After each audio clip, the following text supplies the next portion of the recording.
तो middle east में लगातार जंग जारी है। इन सब के बीच एक बड़ा सवाल कि अब तो सीधा असर पड़ने लगा है, तमाम देशों पर पड़ने लगा है, पूरी दुनिया पर पड़ने लगा है। होर्मुज की वजह से, स्ट्रेट ऑफ होर्मुज की वजह से असर पड़ने लगा है। भारत पर भी इसका असर पड़ने लगा है। पूरी दुनिया पर क्या असर पड़ेगा, भारत पर क्या असर पड़ रहा है, इसको लेकर भी हम लगातार वीडियो बनाते हैं। अब आपको बताते हैं कि कहाँ कहाँ किस किस सेक्टर में इसका असर पड़ेगा। एक दूसरा, इस वक्त के चुनावी अपडेट्स क्या हैं वो हम आपको बताएंगे। तीसरा, तेल की बात सब कोई कर रहा है, उन किसानों की भी कोई बात कर ले जिनका लाखों रुपया डूब गया। क्यों डूब गया? क्योंकि भैया उनकी भी तो फसलें ईरान जाया करती थीं। छोटे मोटे कारोबारी थे, उनका भी तो सामान ईरान या मिडिल ईस्ट की तरफ जाया करता था, उसी होर्मुज के रास्ते। उनकी कोई चर्चा नहीं है। और इस वक्त के अपडेट क्या है? लगातार धमकियां दे रहे हैं ट्रंप, और उनकी धमकी पर वैसा ही पलटवार ईरान की तरफ से भी आता है। नमस्कार, मैं ललित प्रजापति। इन्हीं सवालों के इर्द गिर्द इस वीडियो में हम बात करेंगे। सबसे पहले अपडेट्स आपको बता देते हैं, कौन कितनी धमकियां दे रहा है और कौन है जो धमकियों से तर धड़ाधड़ कर दे रहा है। ईरान की तरफ से बयान आया है कि धमकियों का जवाब मैदान में दिया जाएगा। डोनाल्ड ट्रंप की धमकियों के बाद ईरान ने सैन्य जवाब की बात कही है। ईरान के राष्ट्रपति हैं आजकल, वही मोर्चा खोले हुए हैं, मसूद पेजेश्कियान। उन्होंने कहा कि देश के खिलाफ दी जा रही धमकियों को लेकर जो ईरान है वो एकजुट है। सोशल मीडिया पर उन्होंने क्या लिखा है? हम इन बेतुकी धमकियों का मैदान में डटकर सामना करेंगे। होर्मुज स्ट्रेट को लेकर उन्होंने साफ किया कि यह सभी के लिए खुला है, लेकिन जो ईरान की जमीन का उल्लंघन करेगा उसे कीमत चुकानी पड़ेगी। ट्रंप की चेतावनी क्या थी कि अगर होर्मुज स्ट्रेट नहीं खोला गया तो अमेरिका ईरान के पावर प्लांट को निशाना बना देगा। इजराइल के वाटर प्लांट का क्या होगा? खैर, इससे पहले WHO का एक अपडेट आया है। परमाणु ठिकानों पर हमले को लेकर उन्होंने चेतावनी जारी की है। WHO के डायरेक्टर हैं घेब्रेयस। उन्होंने कहा है कि ईरान के नतांज एनरिचमेंट कॉम्प्लेक्स और इजराइल के डिमोना, ये दोनों पर पहले नतांज में यह हमला हुआ। अच्छा, ये वही नतांज है जो जून के उसमें ध्वस्त कर दिया गया था, सब खत्म कर दिया गया था। अब उस पर फिर से हमला किया गया। उसके बाद इजराइल के डिमोना जो शहर है, यहाँ पर न्यूक्लियर फैसिलिटीज़ है, वहाँ पर अटैक किया गया। और एक शहर और है अरद करके, वहाँ पर भी हमला किया गया है। मतलब धड़ाधड़ उनके इंटरसेप्टर फेल हो रहे हैं। खबर तो ये भी है कि इजराइल के इंटरसेप्टर बचे ही नहीं है। कहाँ से रोकेगा वो मिसाइल? ये भी एक बड़ा अपडेट है। ये भी आपको बता दें कि इजराइल के पास इंटरसेप्टर नहीं बचे। वो मदद मांग रहा है इंटरसेप्टर के लिए। लाखों करोड़ों के बम हैं और अपनी जुगाड़ टेक्निक से ईरान धड़ाम कर दे रहा है। आप 100 करोड़ खर्च कर रहे हैं, वो 100 रुपए के जुगाड़ में बैंड बजाए चला जा रहा है। ये स्थितियां हैं। ईरान युद्ध को मोड़ पर ले गया है। तो WHO की तरफ से ये चेतावनी जारी की गई है। इजराइल ने लेबनान के कस्मिया ब्रिज पर एयर स्ट्राइक की है। ये भी एक बड़ा अपडेट है। दक्षिणी लेबनान में एक पुल को निशाना बनाया गया है और इजरायली सेना ने एयर स्ट्राइक की। जोरदार धमाके हुए। इजराइल ने पहले इस पुल पर हमले की चेतावनी दी थी और उसके बाद एक साथ कई धमाके हुए। ईरान में जंग के दौरान अब तक जो सबसे दुखद पहलू है, 210 बच्चों की जान जा चुकी है, 1500 से ज़्यादा बच्चे घायल हैं। स्वास्थ्य मंत्री की तरफ से जानकारी आई है। देश भर में करीब 300 स्वास्थ्य, इलाज और इमरजेंसी सेंटर बुरी तरह क्षतिग्रस्त हो गए हैं। और इजराइल जो ये कह रहा है कि पिछले 48 घंटे में कहाँ कहाँ उसने ईरान ने हमला किया, देख लो वो कैसा है। इनके खुद के 40 साल का इतिहास देख लिया जाए, बच्चियों तक को नहीं बख्शा गया। इस युद्ध की बात की जा रही है और पिछले 40 साल का हिस्ट्री देख लीजिए, क्लियर हो जाएगा। नेटो से विवाद की बात बार बार आ रही थी, अब नेटो चीफ का बयान आ गया। नेटो चीफ क्या कह रहे हैं? मार्क रूट, वो कह रहे हैं कि डोनाल्ड ट्रंप और गठबंधन देशों के बीच किसी बड़ा कोई बड़ा विवाद नहीं है। वो बयान दरअसल जारी किया गया था। नेटो को धमकी देते ही रहते हैं आजकल ट्रंप। तो ट्रंप ने हाल ही में नेटो देशों को कहा था कायर, ईरान जंग में सहयोग न देने के लिए उन्होंने कहा था। और अब जो डोनाल्ड ट्रंप, मार्क रूट हैं नेटो के महासचिव, वो कह रहे हैं कि कोई बड़ा विवाद नहीं है डोनाल्ड ट्रंप और नेटो देशों के बीच। एक और बड़ा अपडेट कि ब्रिटेन की न्यूक्लियर पनडुब्बी अरब सागर में तैनात कर दी गई है। इसका नाम HMS एंसन है और टॉमहॉक मिसाइलें इसे लॉन्च कर सकता है। अरागची ने ब्रिटेन को चेतावनी दी, विदेश मंत्री हैं, ईरान के विदेश मंत्री, कि अगर उसने अमेरिका का साथ दिया तो दिक्कत होगी। तुम हमें चाहो ना चाहो कोई बात नहीं, तुम किसी गैर को चाहोगी तो मुश्किल होगी। ये कुछ इस तरह की स्थितियां। तो ये इस वक्त के अपडेट थे मिडिल ईस्ट से जुड़े हुए। लेकिन अब वापस आते हैं कि ये जो जंग है जो लगातार चल रही है, कहां कहां इसका असर आएगा? करीब 20 से ज्यादा दिन, करीब करीब 23 दिन इस जंग को हो चुके हैं।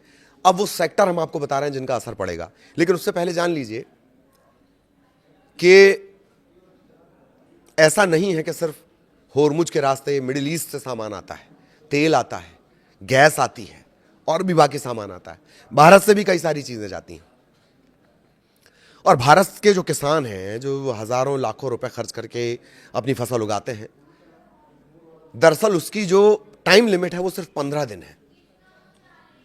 और चूंकि अब सामान वहां जा नहीं पा रहा है, तो ऐसे कई जो कंटेनर हैं जिसमें सामान भरा हुआ था, किसी की मिर्चें भरी हुई थी, किसी का मसाला भरा हुआ था, किसी का और कोई फूड प्रोडक्ट था, किसी का फल था, फ्रूट था, वो बर्बाद हो गया है। उसके बर्बाद होने का सीधा असर भारत के किसानों पर भी पड़ा है। इसकी हालांकि बहुत चर्चा नहीं हो रही है। गैस नहीं आ रही, गैस नहीं आ रही, गैस नहीं आ रही, अरे इन किसानों का सामान भी नहीं जा रहा। ये एक बड़ा अपडेट। अब सबसे पहले तेल के दाम की बात कर ली जाएगी। करीब करीब 23 दिन, 9 मार्च को अगर अंतर्राष्ट्रीय बाजार में तेल की बात कर ली जाए तो अभी जो कीमत है वो $100 प्रति बैरल के ऊपर चली गई थी। 2022 के बाद ऐसा पहली बार हुआ था 9 मार्च में। उसी दिन फिर ये $95 पर आ गई। अब बीते कुछ दिनों में तेल टैंकर पर जो हमले हो रहे हैं या जिस तरह की स्थितियां बनी हैं, फिर से ये $100 प्रति बैरल के आसपास चल रहा है। किसका दाम चल रहा है? ये कच्चे तेल का हमने आपको दाम बताया। 27 फरवरी से संघर्ष शुरू हुआ था। एक दिन पहले $70 प्रति बैरल ये था, और अब कितना पहुंच गया है? $100 प्रति बैरल। ईरान सरकार ने यह साफ कह दिया है कि जो ईरान के खिलाफ रहेगा उसका जहाज तो नहीं जाएगा गुरु, होर्मुज स्ट्रेट से। उसका ये सीधा सीधा असर है। $100 प्रति बैरल ये दाम चला गया है। और हमने आपको बताया, बार बार हम आपको याद दिलवा चुके हैं अब तक कि 20 से 25% तेल, गैस सब वहीं से निकलता है, होर्मुज स्ट्रेट से। क्या क्या महंगा होने वाला है? खाना पीना महंगा हो जाएगा। संघर्ष पर अब यह असर पड़ने लगेगा। और खाना पीना क्यों महंगा हो जाएगा? क्योंकि खाद नहीं आएगी। क्यों? ओमान, कतर, सऊदी अरब, संयुक्त अरब अमीरात, यूएई, ये नाइट्रोजन आधारित उर्वरकों के विश्व के सबसे बड़े 4 निर्यातक हैं। ये वहां से एक्सपोर्ट होता है। इसके अलावा एक चाइना है। चाइना ने कह दिया हम अपने किसानों के लिए बचा रहे हैं, तो भैया वो हम तो नहीं भेज पाएंगे। उसने काफी सारे रोक लगा दी हैं। लेकिन ये जो 4 देश हैं ये अब भेज नहीं पा रहे हैं। दुनिया के करीब करीब आधे खाने के उत्पाद इन्हीं से जो खाद आती है नाइट्रोजन वाली, उससे बनते हैं। उर्वरक कंपनियां काम कर रही हैं, लेकिन सवाल ये है वो काम कर करके प्रोडक्शन बना के करेंगी क्या? सामान तो जा ही नहीं पा रहा। और सामान जाएगा नहीं तो पैसा कहां से आएगा? पैसा आएगा नहीं फिर से सामान कैसे बनेगा, यानी खाद कैसे बनेगी? चीन 2025 में इस बात पर रोक लगा चुका है कि फॉस्फेट उर्वरकों का निर्यात रुकेगा, और अगस्त 2026 तक उन्होंने बहुत सारी पाबंदियां लगा दी है, क्योंकि वो अपने किसानों के लिए खाद की कमी नहीं चाहता है। तो उर्वरकों की जो कीमत है डॉलर में मैं आपको बता रहा हूं, $500 प्रति टन से बढ़कर $683 प्रति टन पहुंच गई है। खाद का असर सीधा खाने पीने के सामान पर पड़ेगा। दूसरा असर, दवाएं, दवाओं की सप्लाई।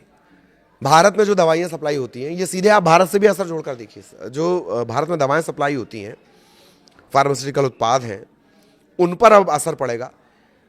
दुबई पर हमला हुआ है। दुबई फार्मा सेक्टर का एक लॉजिस्टिक सेंटर है कि या तो आपको दुबई सामान भेजना हो, दुबई से सामान बुलवाना हो, या फिर कहीं और को जाना हो तो दुबई होते हुए जाना पड़ा। एक सेंटर की तरह काम करता है। वहां पर हो गया है अटैक, उसका असर पड़ेगा। भारत की जो फार्मास्यूटिकल इंडस्ट्री है, भारत से बहुत सारी चीजें निर्यात होती है फार्मास्यूटिकल से जुड़ी हुई। कई कंपनियां तो यहां रहकर अमेरिका के लिए वैक्सीन बना देती हैं, सिर्फ उसी के लिए बनाती हैं, दवाइयां बनाती, माफ कीजिएगा, वैक्सीन और दवाइयां दोनों। वो सब दुबई के रास्ते जाता है। हवाई जहाज की आप यात्रा करेंगे कभी अमेरिका की तो आप समझ जाएंगे, Dubai is a centre point, और उसी दुबई पर हो रहा है हमला। दुनिया में इस्तेमाल होने वाले 60% टीके जो बनते हैं, वैक्सीन जो बनती है, वो भारत में बनती है। 40 देशों की करीब करीब 400 कंपनियां इस पोर्ट में काम करती हैं। दुबई सेंटर उसके जो पोर्ट पर काम करती हैं, ये सब हेल्थ केयर से जुड़ी हुई हैं। तो अब इन पर सीधा असर पड़ेगा। ठीक है, ऐसा नहीं है कि ऑप्शनल रास्ते हैं नहीं, पर वो जो ऑप्शनल रास्ते हैं वो बहुत ज्यादा महंगे हैं और वहां से क्वांटिटी बहुत कम है। कहीं और से आप अगर 10 टन भेज सकते हैं तो वो जो ऑप्शनल रास्ते हैं वहां से 1 टन ही जाएगा। दवाओं की कीमतें बढ़ेंगी, उपलब्धता प्रभावित होगी। भारत की जो फार्मास्यूटिकल इंडस्ट्री, उसका आंकड़ा जान लीजिए, ये करीब करीब 200 देशों को दवाएं सप्लाई करता है। मेटल धातुएं, केमिकल और इलेक्ट्रॉनिक उपकरण, इनकी सप्लाई पर असर पड़ेगा। रसायनों और कच्चे माल की आपूर्ति पर असर पड़ने लगा है। सल्फर है, एल्यूमिनियम है, ऐसे जो रॉ मटेरियल हैं। सऊदी अरब, यूएई, कतर, कुवैत, ईरान खुद ये सल्फर का निर्यात करते थे। सल्फर तेल और गैस की रिफाइनिंग के दौरान एक बाई प्रोडक्ट होता है, और सल्फर की कहाँ कहाँ इस्तेमाल होता है वो आप जानते ही हैं। तो सल्फर एक बड़ा भाग इसका उसमें भी इस्तेमाल होता है, उर्वरकों में। 24% हिस्सा वही मिडिल ईस्ट से आता है, उस पर झटका लगा हुआ। 24% हिस्सा।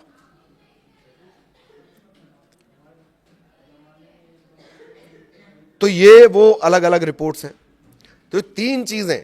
अच्छा, दवाएं नहीं आएंगी तो पूरा सेक्टर महंगा होगा, खाद महंगी होगी तो खाने पीने का पूरा सामान महंगा हो जाएगा, केमिकल और मेटल नहीं आएंगे तो रॉ मटेरियल नहीं मिल पाएगा, प्रोडक्शन प्रभावित होगा। प्रोडक्शन प्रभावित होगा तो कंपनियों पे ताले लगेंगे तो रोजगार की दिक्कत आ जाएगी। ये सीधा सीधा असर अब सामने आने लगा है। आप डायरेक्ट असर की हर कोई बात कर रहा है, तेल इतने का हो जाएगा, गैस इतने की हो जाएगी, गैस मिल रही नहीं मिल रही। कोई सिलेंडर लेकर जा रहा है तो बाहुबली उसे बताया जा रहा है। नहीं, स्थितियां इससे ज्यादा गंभीर आने वाली हैं अगर ये युद्ध लंबा चलता है। 23 दिन करीब करीब इसे हो चुके हैं। सीधा असर हमने आपको बताया, बाकी आगे भी अपडेट्स आप तक पहुंचाते रहेंगे। नमस्कार।